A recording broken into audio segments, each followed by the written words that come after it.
My deceased husband, the pastor, had a safe full of churchwomen's secrets. "It's between me and God," he used to say.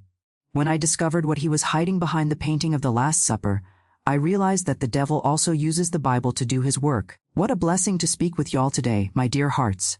I'm Judith Garrison, a 78-year-old widow living in Millerville, Arkansas. A small town where everyone knows everyone, where gossip travels faster than rain in a storm, and where faith has always been the pillar of our community. These days, I live a peaceful life thanks to the good Lord. Every morning, I wake up with the Ruers's crow while it's still dark.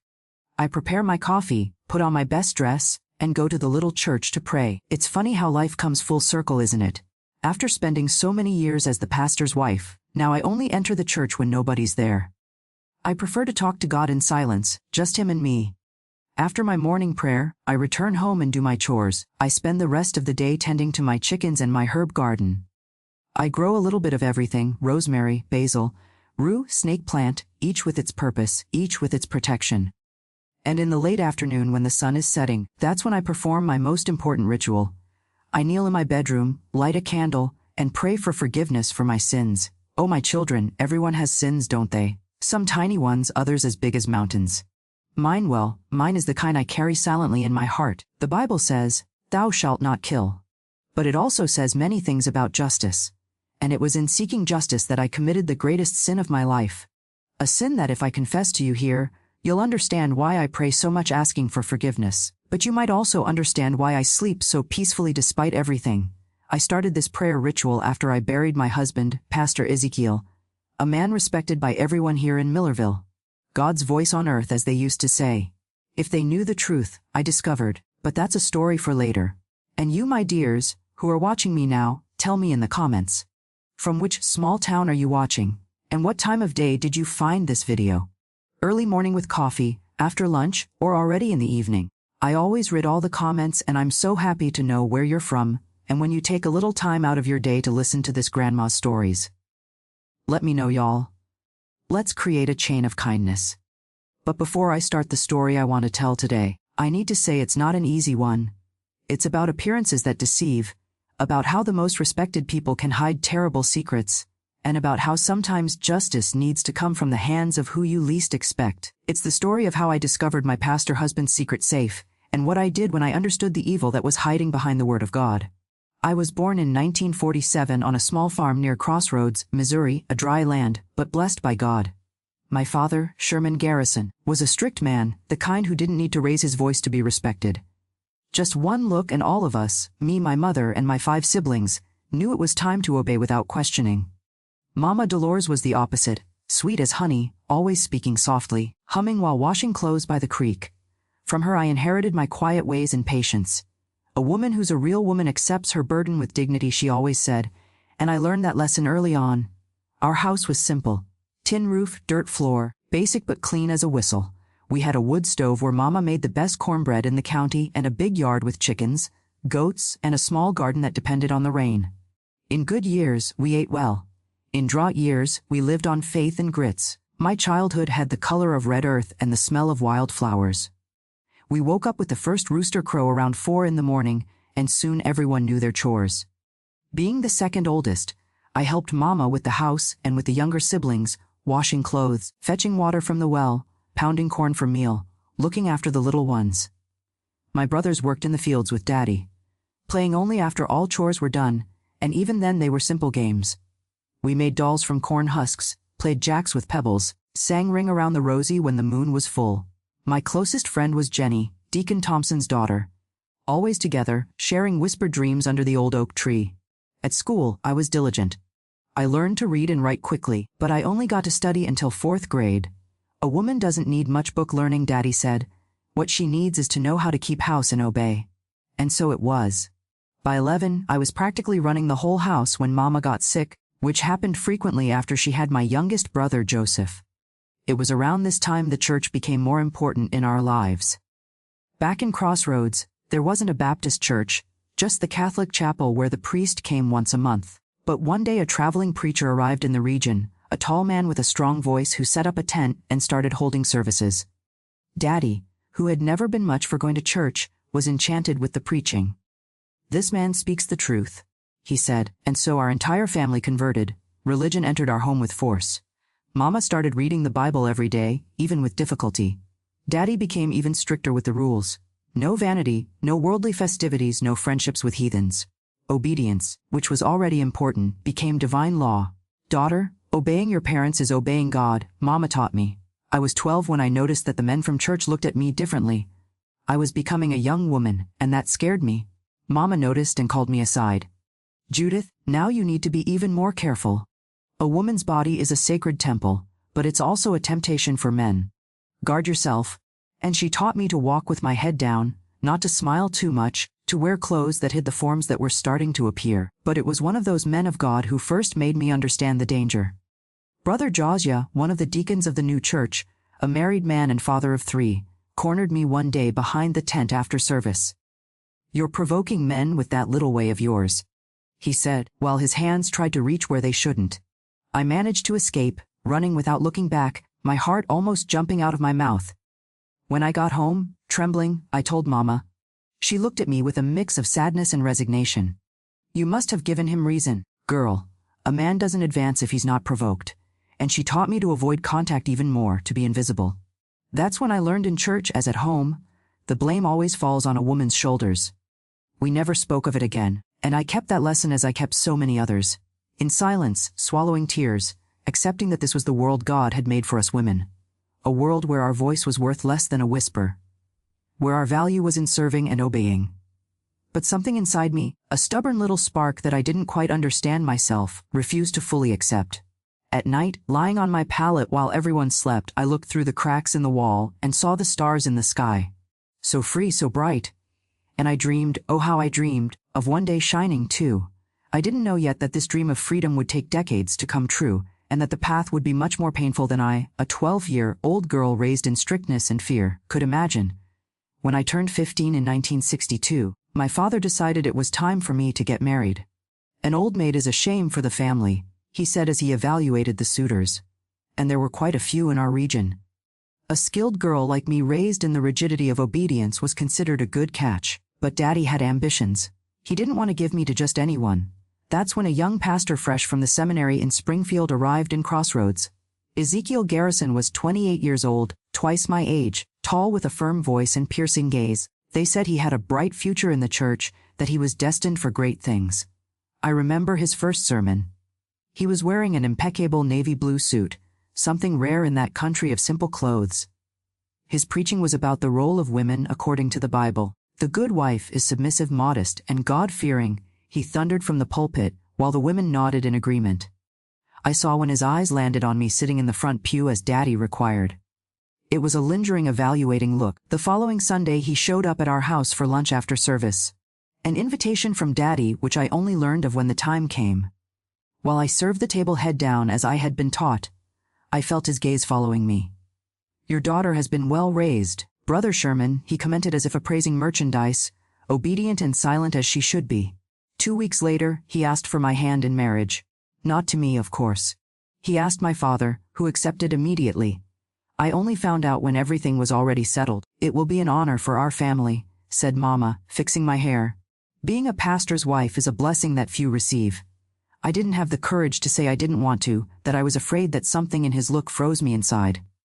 The girl raised to obey fulfilled her role. The wedding was set for 3 months later, just enough time to prepare a simple trousseau and organize the ceremony. On the eve of the wedding, Mama called me for a talk. I remember it like it was yesterday. We were sitting on the back doorstep while she shelled beans. "Judith, tomorrow you'll be a married woman," she began without looking me in the eye. "You need to know your duties."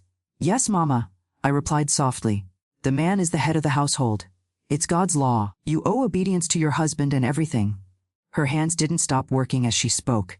"Even when you don't understand, even when you don't agree," she paused as if choosing her words. "And there are welly duties." Her voice got even lower. "Don't deny your body when he wants it.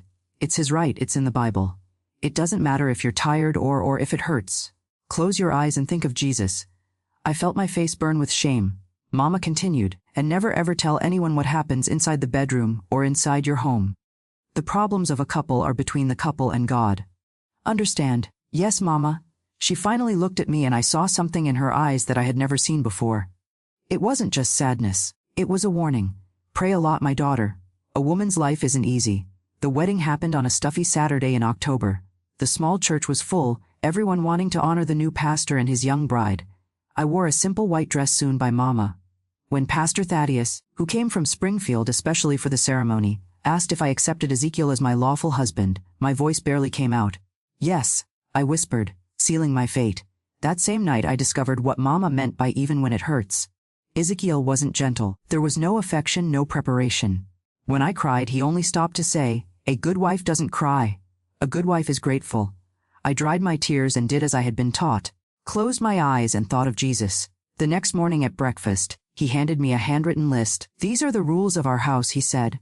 "I expect total obedience." The list had more than 20 items. Schedules for each meal, how the house should be cleaned, what clothes I could wear, how I should behave in church, who I could talk to. Even the tone of voice I could use was specified.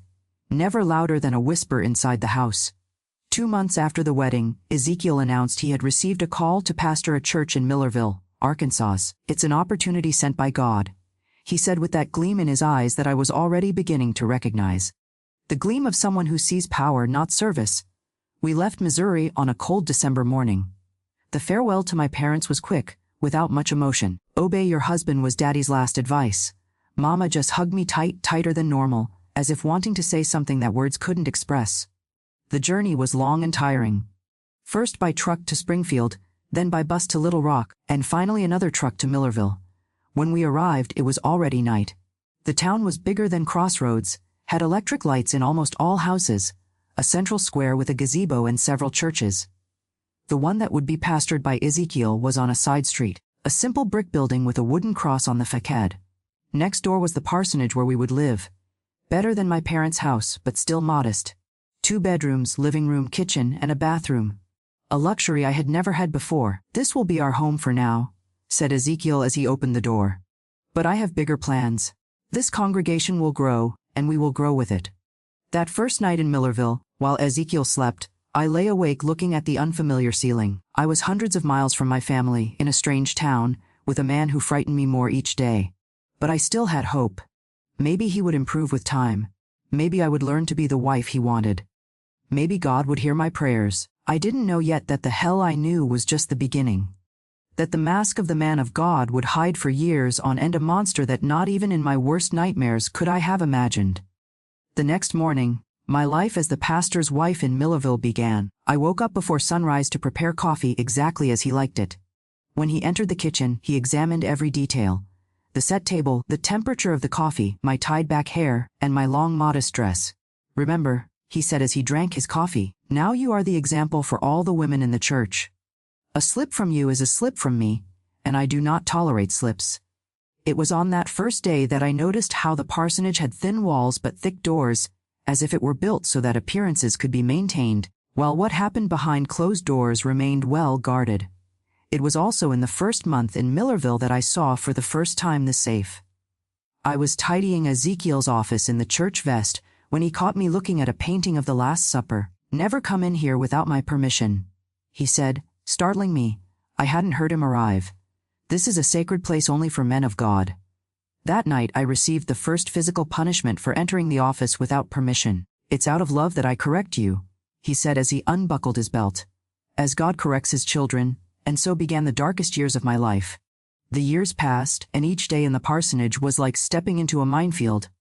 I never knew what might spark Ezekiel's wrath. Coffee not hot enough, a shirt not pressed at the creases just right, a word said in the wrong tone. Anything served as a reason for the corrections, as he called them. "It's my duty as your husband and pastor, to mold you into the image God expects," he would say while I held back tears. "Be thankful for the correction." And I would thank him head bowed, the marks hidden beneath long sleeves and high collars. In front of others, we were the perfect couple. He, the charismatic pastor who made the congregation grow each month. I, the dedicated wife who played piano at services, coordinated the women's prayer circle, and smiled sweetly at everyone. "See how Sister Judith is an example of a Christian woman," he would say from the pulpit while I sat in the front pew, hands folded in my lap, eyes lowered, submissive, modest, silent. What nobody knew was that this submission was maintained at a steep price. In the early years, I still tried a few times to stand up for myself. When I discovered I was pregnant in 1965, I thought things would change, that the arrival of a child would make Ezekiel gentler. It was my biggest mistake. You think a baby will give you some power in this house? He roared when I shared the news, expecting a hug. Instead, I received a push so hard that I hit the kitchen wall. This child will be mine, not yours. It will learn early who's in charge here. I lost the baby 2 weeks later. The town doctor said, "These things happen that many women lose their first child." But I knew the truth. As I recovered in bed, Ezekiel appeared with a Bible in hand.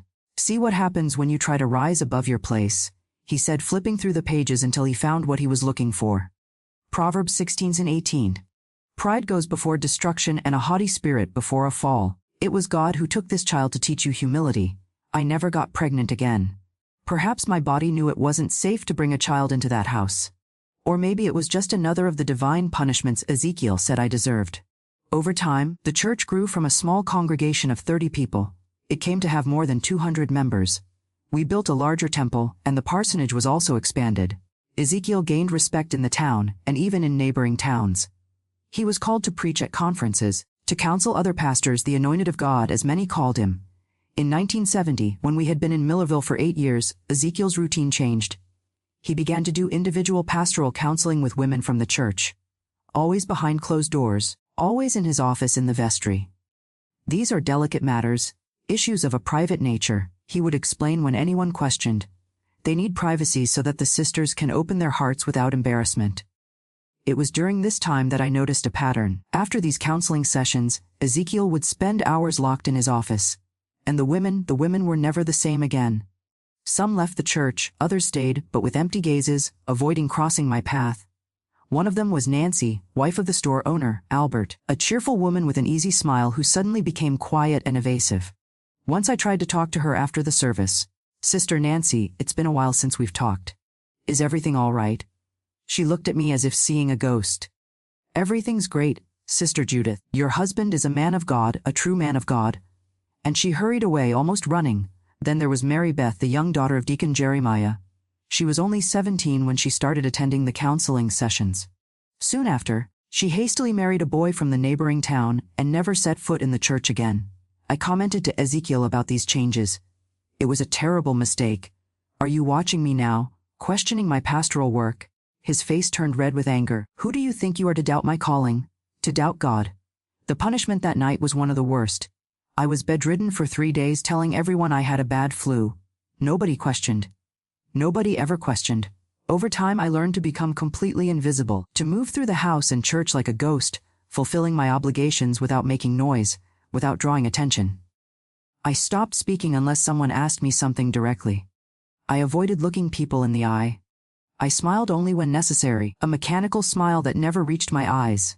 At night, alone in bed, while Ezekiel worked late in his office, I prayed no longer for liberation. I had lost that hope long ago. I prayed for strength to endure one more day, and secretly, I prayed that the other women would find a way out that I couldn't see. In 1975, Ezekiel's health began to show signs of fragility. At 41, he was diagnosed with high blood pressure and heart problems. The doctor recommended a strict diet, no salt, no fat. It was up to me to prepare it, of course. "If the food isn't good, it's your fault if I die," he threatened. "You'll carry that weight forever." It was during this period that I discovered by chance his medical secret. Rummaging through a drawer in search of medicine, I found an old medical report. Ezekiel had a severe allergy to nuts, so severe that a small amount could cause a fatal anaphylactic shock. I kept this information to myself, not knowing why. Perhaps it was just the instinct of someone living in captivity. Any information could be useful someday. The years continued to pass, and my life was reduced to being the perfect shadow of the great pastor Ezekiel Garrison. On Sundays, I wore my best dress, tied my hair in a perfect bun, and sat in the first pew with hands crossed over my Bible. I smiled at greetings, thanked compliments about how I was an example of a Christian woman. Nobody saw the strategically covered bruises. Nobody heard the muffled screams behind the parsonage walls. Nobody noticed my dead eyes, the smile that never reached my gaze until in 1983, something broke in me. It wasn't a big event. There wasn't a punishment worse than others. It was something small, almost insignificant. We had a new family in the church. Brother Joshua, his wife Magdalene, and their daughter Rachel, just 14 years old. A sweet girl with big eyes and a shy smile. One Sunday morning I saw Ezekiel looking at her in a way I knew well. the same look he had directed at so many others over the years. After the service, he announced, "Young Rachel will begin pastoral counseling this week. She has shown interest in being baptized, and we need to prepare her properly." That night, while washing the dinner dishes, I realized my hands were shaking. A cold rage different from anything I had ever felt began to grow inside me. Not for myself, I had accepted my fate long ago. But for Rachel, for that girl who still had a sparkle in her eyes that I had lost 20 years ago. That's when I decided that somehow this needed to end. The Tuesday following the announcement of Rachel's counseling, I couldn't sleep. I kept imagining that innocent girl entering Ezekiel's office, not knowing what awaited her. The same scene that had repeated itself so many times with so many different women for so many years. And I, always silent, always complicit in my silence. My heart was beating so hard I thought it would explode in my chest. For the first time in more than 20 years I made a decision on my own. I needed to see what happened in that office. I needed to be sure. On Wednesday, Ezekiel left to visit a sick member in the rural area. He would be gone all day. "Don't enter my office," he ordered before leaving, as he always did, and for the first time, I decided I would disobey. With trembling legs from fear, I entered the empty church. The only sound was that of my heart beating and the creaking of the wooden floor under my feet. The vestry was at the back, a door always locked. I hadn't entered there in years.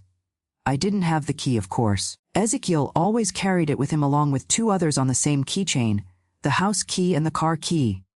But I knew there was a copy. I had seen Ezekiel give it to Deacon Matthew once when he needed him to get some documents while he was traveling. Deacon Matthew lived 2 streets from the church, an elderly man, a widower who tended the church garden in his spare time. He had been the first convert when we arrived in town, loyal to Ezekiel like a dog to its master. I made up a story. I said that Ezekiel had called from Brother Silas's house where there was no phone, so no one could confirm, asking for some urgent papers from the office. He said, "You have a copy of the key, Brother Matthew." The old man looked at me suspiciously. "The pastor never lets anyone in there without him." I swallowed hard. "It's an emergency. It has to do with Rachel's baptism. He needs the documents for today." My hands were cold with sweat as I lied. I had never lied before. It was as if someone else was speaking through my mouth. After a moment of hesitation, Matthew went to a sugar jar on the shelf and took out a small key. "Return it as soon as you're done, Sister Judith. And don't touch anything besides the papers he asked for." "Of course, Brother Matthew." "Thank you." I returned to the church with the key hidden in the palm of my hand, like a forbidden treasure or a secret weapon. My legs were shaking so much that I had to stop several times to take deep breaths. Ezekiel's voice echoed in my head, "Disobedience is the path to hell, Judith." But something stronger was driving me.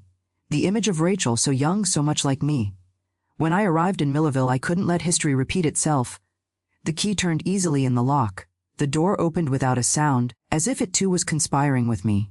The office was exactly as I remembered. A large dark wood desk, shelves with religious books, 2 green upholstered chairs, one behind the desk, another in front, and on the wall behind the desk, the painting of the Last Supper that I had noticed so many years ago.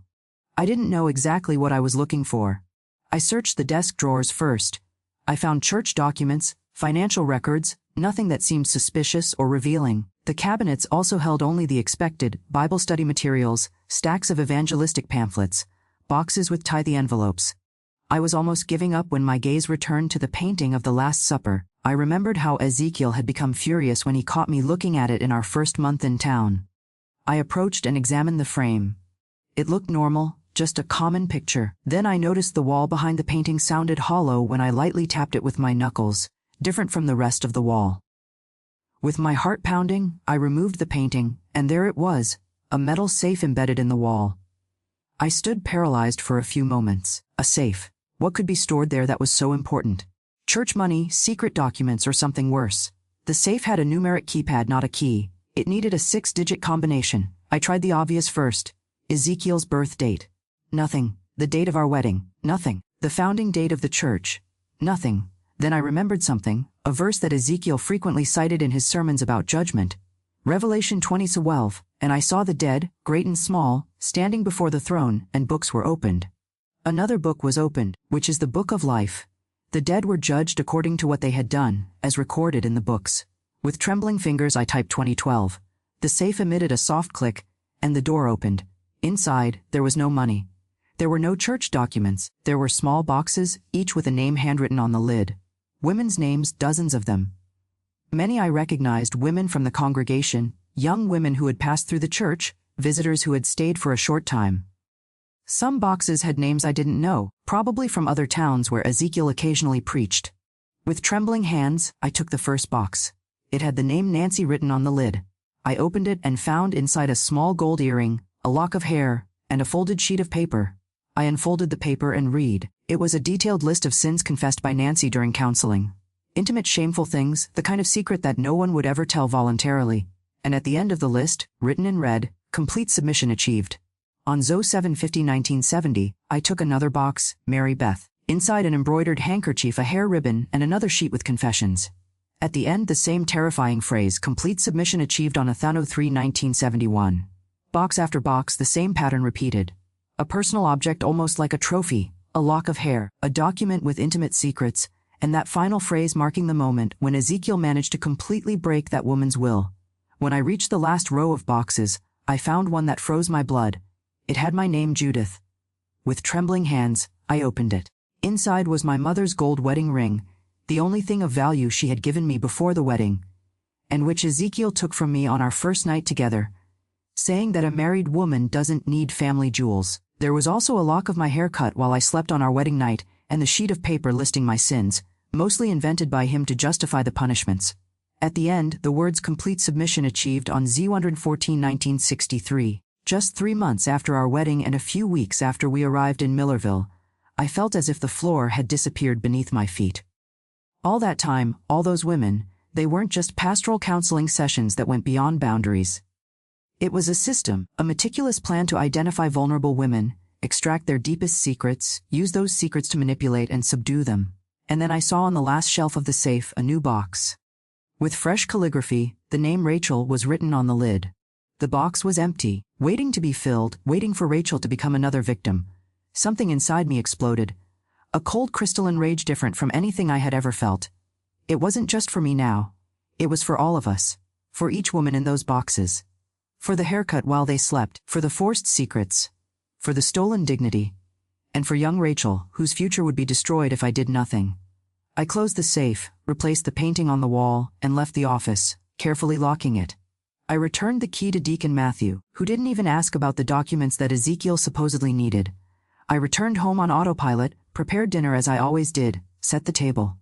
When Ezekiel arrived, I served him in silence, answered his questions with the usual respect, listened to his accounts of the visit to the sick member.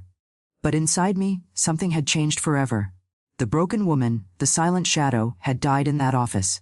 In her place was born something new, something determined and relentless. That night, while Ezekiel slept, I lay awake thinking. I couldn't simply denounce him. Who would believe the wife against the pastor? I couldn't run away. I had no money, nowhere to go, and he would find me. I couldn't confront him. It would be suicide. I needed a plan that would free not just me, but all the other women. A plan that would ensure that Rachel and any other young girl would be safe. I remembered the medical report I had found years ago. The severe allergy to nuts. And then, with frightening clarity, I saw the way forward. It wouldn't be quick, it wouldn't be easy, but it would be final. As the sun rose, I already knew exactly what I needed to do. The plan needed to be perfect. There would be no second chance. If Ezekiel survived, he would discover what I did, and my fate would be worse than death. I spent sleepless nights thinking about every detail, calculating each step. It was as if my whole life of silent observation had been training for this moment. For 4 weeks, I studied his habits with renewed attention. I had lived more than 20 years observing him carefully for survival. But now, I observed with a different purpose. I noted that on Thursdays, he always arrived later for dinner, tired from counseling. On these days, he was more distracted, less attentive to what I was doing. I noticed that his favorite dish was chicken stew with okra, which I prepared once a month, and which he praised as the only thing you do really well. I noticed that he always drank a glass of juice before eating while telling about his day with that satisfaction of a satiated predator. I needed to be discreet in execution. I started visiting the market more frequently, buying a little at a time to not raise suspicions. Mrs. Ellen from the grocery store even found it strange when I bought pecans. "What's this novelty, Sister Judith? Does the pastor like them?" I smiled, that rehearsed smile of so many years. "It's for a cake that Sister Cynthia taught me, a surprise for the church anniversary. The pecans were stored at the back of the pantry, hidden in a flour jar that Ezekiel would never open. I also bought a new grater, small enough to hide in the sleeve of my dress, and a bottle of concentrated mango juice, his favorite flavor, strong enough to disguise any strange taste. In the days leading up to the execution of the plan, I almost gave up several times, not out of fear or guilt, but from a lifetime condition to submission. His voice echoed in my head, "A woman who raises a hand against her husband has a place marked in hell." But then I remembered the safe, the boxes, the names, the empty box waiting for Rachel, and my determination returned stronger than ever. I carefully chose the date. March 17, 1984, a Thursday, counseling day, also the day marked for Rachel's first counseling session. It wasn't a coincidence. If I waited longer, it might be too late for the girl. The week before, I did a test. I prepared the chicken stew as usual, but added a minimal amount of ground pecan to my own plate. I wanted to make sure the flavor wouldn't be detected. I ate without noticing any difference in taste. The test was a success. On Wednesday, the eve of the chosen day, I saw Rachel at the farmer's market with her mother. She seemed nervous, restless. I approached casually and commented on the weather, on the season's fruits. Then when her mother moved away to examine some vegetables, I whispered to the girl, "If you can make up a headache tomorrow, postpone the counseling with my husband." She looked at me confused, frightened. She didn't say anything, but I saw in her eyes that she had understood. When her mother returned, I said goodbye normally and went on my way, my heart pounding. It was the first time in decades that I openly disobeyed Ezekiel. If he discovered that small act of rebellion, but something told me he wouldn't discover it. He wouldn't have time. The night before the big day, I could hardly sleep. Not from fear or guilt, but from a strange sense of peace. As if finally, after decades, I had found my true purpose. At 300 in the morning, I got up silently and went to the kitchen. I took the pecans from their hiding place and tried grating one to see how long it would take, how much powder it would produce. It was meticulous work, each pecan yielding less than a teaspoon of fine powder. On Thursday morning, I prepared as usual, made coffee for Ezekiel, laid out his clothes, served him in silence. When he left for the church, I watched him through the kitchen window. He seemed so ordinary, so normal. No one would ever suspect that under that impeccable suit and that pastoral smile hid a monster. As soon as he left, I began preparations for the special dinner. I set aside the chicken, cut the vegetables, prepared the okra as he liked it, very thin, almost disappearing in the broth. I worked with a concentration I had never felt before. Each movement was precise, each detail planned. At 300 in the afternoon, I locked myself in the bathroom with the bag of pecans I had saved. With the small grater, I reduced 2 whole pecans to a fine powder, almost invisible. The work was slow, and my fingers ached with the effort of grating the hard pecans against the fine metal of the grater. It took almost an hour. When I finished, I had less than 2 sp of powder. It seemed so little for something so decisive. I put the powder in a paper envelope that I hid in the pocket of my apron. At 5, I received a phone call from Deacon Matthew. Rachel had canceled the counseling, claiming a severe migraine. Ezekiel was furious, had rescheduled for the next week, and was now at Brother Jeremy's house discussing church matters. He asked me to let you know that he'll be late for dinner. Sister Judith, he should arrive around 8. Thank you, Brother Matthew. Dinner will be waiting. I hung up the phone with a sense of relief. Rachel had heard me. At least for another week, she would be safe. At 6, I began cooking in earnest. The chicken stew needed to be perfect, exactly as he liked it. Any difference could arouse suspicion.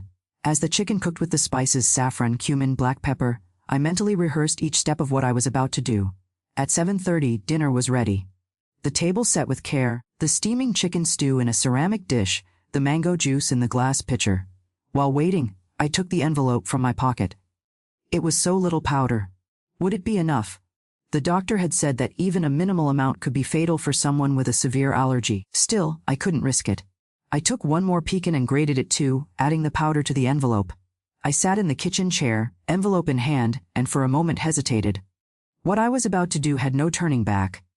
I, who had been raised to obey, to serve, to submit to the will of man and God, was about to commit the gravest sin of all. But then, like a film, I saw pass in my mind each of the boxes in the safe.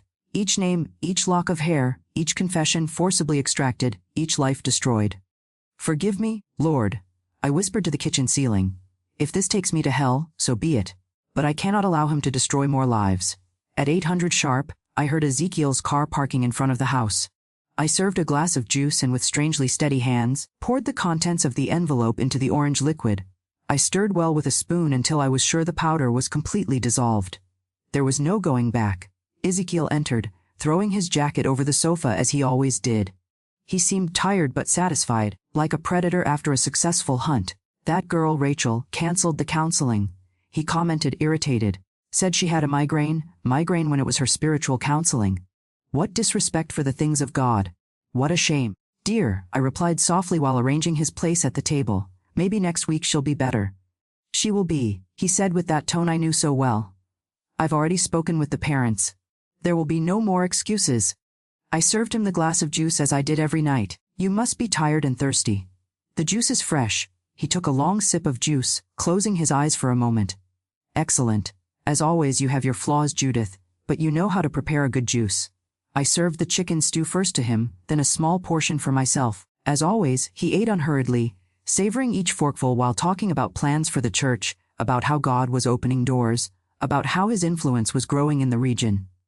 I'm thinking of expanding the counseling, he said between one forkful and another. There are many young women in the church needing spiritual guidance. This generation is lost in the world. I nodded in silence, watching him eat. Each second seemed like an eternity. Had I miscalculated? Was the powder not enough? Were the doctors wrong about the severity of the allergy? Then it happened. In the middle of a sentence about the construction of the new church annex, Ezekiel stopped. He brought his hand to his throat. His eyes widened in panic. Can't breathe, he gasped, his voice already. I got up calmly. What's wrong, dear? Are you feeling ill? Help, he tried to say, his face already beginning to swell, red patches appearing on his neck. 8 feet tall. I took his juice glass and mine, carrying them to the sink. I washed them carefully while he struggled to breathe behind me. You know, Ezekiel, I found your safe last week. He tried to stand up, but his legs gave way. He fell to the floor, gasping like a fish out of water. All those boxes, all those women. My voice sounded strange to my own ears. Too calm, the box with Rachel's name empty, waiting just as mine was empty once. He reached out to me, pleading with his eyes what he could no longer say with his mouth. His nails were beginning to turn blue. Proverbs 16:18, I quoted, looking him in the eyes. Pride goes before destruction and a haughty spirit before a fall. Remember when you told me that? When I lost our baby? Ezekiel was on the floor now, convulsing slightly. His eyes showed understanding. He knew what was happening. He knew who was responsible. No one will suspect, I continued, now sitting on the floor beside him, but out of reach. The pious pastor Ezekiel, with his known heart problem, a sudden attack during dinner, a tragedy. Everyone will comfort me, the poor widow. His eyes stared at me with a hatred that for the first time in my life didn't cause me any fear at all. This is for me, for Nancy, for Mary Beth, for every woman in those boxes, and for Rachel, whom you will never touch. Those were his last words. Ezekiel died right there on the kitchen floor of the parsonage at 50 years of age, victim of a severe anaphylactic shock. I sat beside him for 20 more minutes just to be sure. Then I called Deacon Matthew. Come quickly, brother. The pastor is very ill. When he arrived 15 minutes later, I had already washed the dinner dishes, stored the food, and stamped on my face the appropriate expression of despair. He suddenly fainted. I called his name, tried to wake him, but he doesn't respond. Deacon Matthew called an ambulance and then began to telephone other church members. In less than an hour, the parsonage was full. Women hugged me trying to comfort the desperate wife. Men gathered in prayer circles. The doctor arrived, examined the body, and declared death by probable heart attack. It could have also been a severe allergic reaction, he commented. Did the pastor have any known allergies? Not that I know of, I lied with lowered eyes. He was always so healthy, just had that little heart problem. The doctor nodded, understanding. Sometimes these allergies develop suddenly, or maybe he ingested something without knowing. Anyway, it was very quick. He probably didn't suffer much. I didn't have the courage to say that I hoped he had suffered every second. Instead, I cried, real tears of relief, of liberation, which everyone interpreted as deep pain. The rest of the night was a blur of people coming and going from the house. I needed to maintain composure, the role of the devastated widow. Inside, however, I felt a lightness I hadn't known since I was a girl, as if an enormous weight had been lifted from my shoulders, as if I could finally breathe. I slept that night for the first time in 22 years without fear. A deep sleep without nightmares, without starts. When I woke up for a moment, I still expected to hear Ezekiel's voice giving orders. But there was only silence, a blessed silence. The preparations for the funeral took the next 2 days. The entire church mobilized. The most expensive coffin, the most beautiful flowers, the noblest place in the cemetery. The man of God deserved nothing less than that. Ezekiel's funeral was the largest Millerville had ever seen. Pastors from all over the region came to pay tribute. Some had tears in their eyes when they spoke of the example of a faithful servant, of the man of integrity who leaves an immortal legacy. I stood beside the coffin for hours, receiving condolences, thanking for the support, playing the role of the devastated widow to perfection. After all, I had 22 years of practice in pretending. During the burial, I noticed something curious. Some women, the same ones I knew had boxes in the safe, weren't crying. Their eyes, like mine, were dry. Their faces, composed into solemn expressions, didn't show the pain everyone expected. Our gazes crossed briefly. There were no words, no gestures, just a silent understanding, an invisible communion. But the story didn't end with the burial. 3 days later, I returned to the church. Using the key I had taken from Ezekiel's pocket before the body was removed, I entered the office. The painting of the Last Supper was still in the same place. The safe behind it kept the same secrets. I typed the combination 20-1-20. The safe door opened with that same soft click I had heard the first time. The boxes were there, organized in perfectly aligned rows, each with a feminine name on the lid, each containing the secrets and shames he had collected over the years. Carefully, I removed all the boxes. One by one, I opened them and removed the trophies, earrings, rings, handkerchiefs, locks of hair, objects that for him represented conquest's power. For the women they represented humiliation, fear, forced submission. I put each item in a separate envelope with the owner's name written on the outside. The documents with the forced secrets and shames. I burned them all in the backyard of the church, watching the ashes rise to the night sky like an offering. With each piece of paper that turned to ashes, I felt that part of the power that Ezekiel had exerted over all of us also dissolved in the air. In the following weeks, I found ways to return each trophy to its rightful owner. An envelope without a return address in the mailbox, a small package left at the door. For some who had left town, I asked the mailman to deliver to their new homes, saying it was a memento from the old church. I never attached notes, never identified myself. I didn't need to. Each woman knew exactly what those objects meant, and they knew without me needing to say that the man who had subjugated them could no longer hurt them. Nancy, the store owner's wife, met me at the market 2 weeks after receiving her earring back. She didn't mention the envelope, didn't thank me directly. She just held my hand for a moment longer than normal when she greeted me and said, looking into my eyes, "May God bless you, Sister Judith." Truly, Mary Beth, who had moved to Little Rock after her hasty marriage, came back to visit her parents a few months later. We crossed paths in the church square. She stopped, looked at me for a long time, and then, to my surprise, hugged me tightly. "Thank you," she whispered in my ear before quickly moving away with tears in her eyes. I never told the truth to anyone.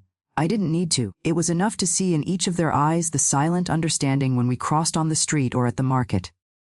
A small nod, a look that said, "We are free." As for the box with my name, I kept it. My mother's wedding ring returned to my finger. The lock of hair and the submission document burned along with all the others. The church offered me the parsonage to continue living in. After all, where else would the poor widow of the pastor go? I accepted, but only for the time necessary to organize my life. 6 months after the funeral, I sold the house that Ezekiel and I had bought as an investment in Little Rock, a property he kept secret from the congregation, paid for with money diverted from tithes. With the money, I bought a simple small house on the outskirts of Millerville and began a small chicken farm. Why didn't I leave town? Some might ask. The truth is that I had nowhere else to go. I no longer had family in Missouri. My parents had already passed away. My siblings were scattered across the country. And besides, I wanted to stay close enough to see the result of what I did. To see Rachel grow up and marry without the invisible scars that so many others carried. To see one by one the women of the boxes reclaim their lives, their smiles, their dignity. I never married again, never wanted to. The freedom I found in widowhood was too sweet to trade for any company. In the early years, some men from the church, widowers, older bachelors, insinuated interest. I refused them all politely, saying that my heart still belongs to Pastor Ezekiel. No one suspected that the truth was exactly the opposite. My heart finally belonged only to me. Over time, the legend of the great Pastor Ezekiel Garrison grew in the town. The sanctuary dedicated to his memory, the annual service in his honor. I attended them all, always dressed in black, always with a small smile that everyone interpreted as longing. No one ever knew that in each of these services I celebrated not the life of the man, but his absence. celebrated the fact that he would never hurt anyone again. As for Rachel, she grew up, became a teacher, and today directs the town's municipal school. She married a gentleman, had 3 children. Sometimes I meet her at the market. We exchange smiles. She never knew how close she came to having her life destroyed. And it's better that way. If they missed the man they knew, I missed the woman I could have been if I had never known him. The girl from Crossroads, Missouri, who dreamed looking at the stars through the cracks in the wall. The young woman who could have studied, traveled, truly loved. But I don't regret it, not for a second. And on nights when the weight of what I did tries to visit me, I remember the boxes in the safe, the names, the broken lives, and I sleep the sleep of the just. Today, at 78 years old, I live a life I never imagined possible when I was that terrified young wife. I'm still here in Millerville in the same simple little house I bought after Ezekiel's death. Time has passed. The town has grown, but some corners still keep the same peace that embraced me when I could finally breathe without fear. My house is a bit away from downtown, surrounded by a large yard where I raise my chickens. There are more than 20 now, all with names. There's Speckles, Doy, Bard, Pepper, each with her own temperament, her own story. I wake up early before the sun rises to feed them. They already know me. Run to me as soon as I open the door to the coop. It's a joy to see these little creatures of God so free, so carefree. In the same yard, I have my herb garden. A special corner that I cultivate with great care. Rosemary for memory, basil to ward off bad energies, rue for protection, snake plant to guard the house. I learned about the power of these plants from Miss Sarah, a lady I met at the farmer's market years ago. She taught me that nature has cures for many pains, including those of the soul. Mornings are my sacred time. After caring for the chickens, I prepare my coffee, put on my best dress, simple but always clean and well ironed, and go to the little church to pray. Not the same one where Ezekiel preached, of course. I never set foot in that one again. I attend a small Catholic chapel at the entrance to town. I return to my roots, to the Catholicism of my childhood in Crossroads, Missouri. I don't regret the years as a Baptist. Faith was always my strength, no matter what name we give to God. But I needed a complete fresh start. In the chapel, I pray alone before the priest or anyone else arrives. I like the silence, the light filtered through the stained glass, the smell of wax and incense. I talk to God in my own way without intermediaries. I ask forgiveness for what I did, although deep in my heart I don't regret it. I imagine that God, who sees beyond appearances, understands my motives better than any human being. I return home, walking slowly, greeting neighbors along the way. Everyone knows me as Miss Judith, Pastor Ezekiel's widow. They respect me, have affection for me. If they knew, but they won't know.